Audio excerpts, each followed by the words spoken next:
राधे राधे। तो आप सभी को बता दें तो आज है हमारी विजया एकादशी। तो मैं करूंगी यहाँ पर विजया एकादशी की कथा और आप लोगों को भी उसकी होगी प्राप्ति। तो विजया एकादशी की आप सभी को सबसे पहले तो बहुत बहुत शुभकामनाएं।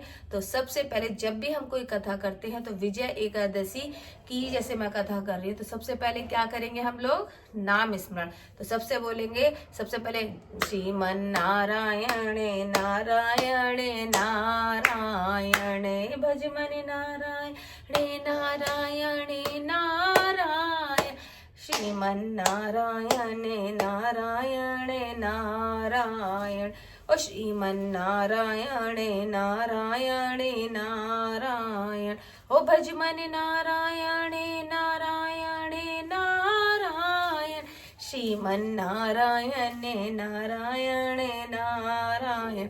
चलिए कथा करते हैं स्टार्ट। तो कथा में किस प्रकार से करनी चाहिए हर बारी मैं आपको बताती हूँ। आप कोई पुष्प ले सकते हैं, तुलसी का पात्र ले सकते हैं, या फिर मेरी तरह ये थोड़े से काले तिल भी आप लोग ले सकते हैं। ठीक है, तो हमारे पास तीनों चीजें तो हम तीनों ले लेंगे, है ना। जो भी आपके पास हो, जो भी आपका समर्थ है उसके अनुसार हमारे पास जो है हम वही उसी से प्रभु खुश हो जाते हैं कि प्रभु है भाव के भूखे।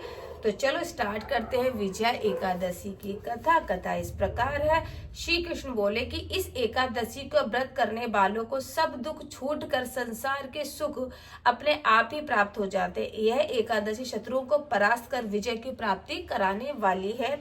त्रेता युग में जब श्री रामचंद्र सीता जी को ढूंढते हुए समुद्र के नजदीक पहुंचे थे, तब श्री रामचंद्र जी ने लक्ष्मण जी से कहा था कि हमें समुद्र पार करने से पहले किसी बल तथा तप का अनुष्ठान करना चाहिए। यह विचार कर दोनों यहाँ से 4 मील दूर महामुनि बगदाला के आश्रम में पहुंचे। ऋषि को श्रद्धा से दोनों में प्रणाम किया। मुनि के परिचय पूछने पर राम जी ने कहा कि हम अयोध्यापति महाराज दशरथ के सुपुत्र हैं। 14 वर्ष का वनवास व्यतीत करने के लिए मेरी पत्नी के साथ हम दोनों भाइयों के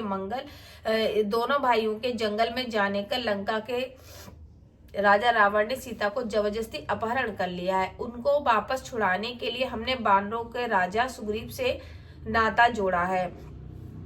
वे अपनी सेना सहित हमारे साथ सीता को छुड़ाने के लिए समुद्र पार करने जाना चाहते हैं। इसीलिए आप ऐसा कोई व्रत या अनुष्ठान बताएं जिससे रावण को युद्ध में हराकर हम सीता जी को पुनः प्राप्त कर लें। महात्मा जी ने कहा, नर आप तो स्वयं ही नारायण हैं, साक्षात विष्णु का अवतार तो आप ही हैं, तो सर्वज्ञ आप सब कुछ आपको मालूम ही है। फिर आप यहाँ आदर भाव से आए, इसलिए श्रेष्ठ उपास बताता हूँ। आप दोनों भाइयों को